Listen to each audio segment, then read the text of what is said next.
Hello everyone, my name is Mirali. I'm one of the speaking instructors at here Dream Language School. And I'm Samir, your IELTS instructor at Dream Language School. Okay, good. So we're going to talk about do's and don'ts in IELTS speaking today. And our first point is about forced idioms or too many idioms, because students tend to use all the idioms they want in just one sentence or one part. Do not do that. Yeah, they often go with sentences like, I took the exam, it was a piece of cake for me, I was over the moon, so they use it back to back. It never sounds good. Yes, you should use just one of them or not at all. And speaking of which, not use back-to-back synonyms. That's also a mistake. Great point, exactly. So students often use the sentences like, it was important or significant or necessary for me. So there's a chance that you know a lot of synonyms for a certain word, but it's not necessary to use all of them in one sentence. It doesn't make any sense. Exactly. As teachers, we do it to teach you, but you shouldn't use all of them in just one sentence.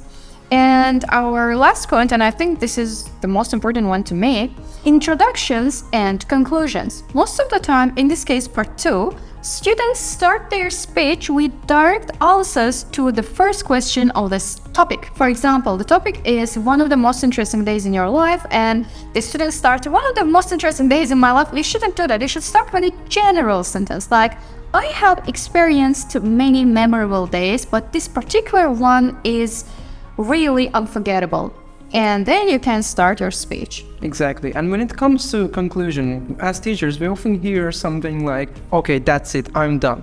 You shouldn't do it, okay? Avoid doing this in IELTS speaking. Instead of that, you can either use your intonation, okay, we are human beings. Or you can also use the words like so, basically, in a nutshell, overall. They're a great way to conclude your points and summarize all the things that you've said. Also, a very important point as well, don't use in conclusion at the end, okay? It sounds like robotic. We often do it in IELTS writing, but when it comes to speaking, it doesn't sound natural. It sounds like you memorized it, so it's a memorized speech.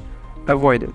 So I think that's basically it. Yeah, that will be it for today. Thank you for your attention. So for this kind of quick and cool IELTS tips, please do follow the Dream Language School.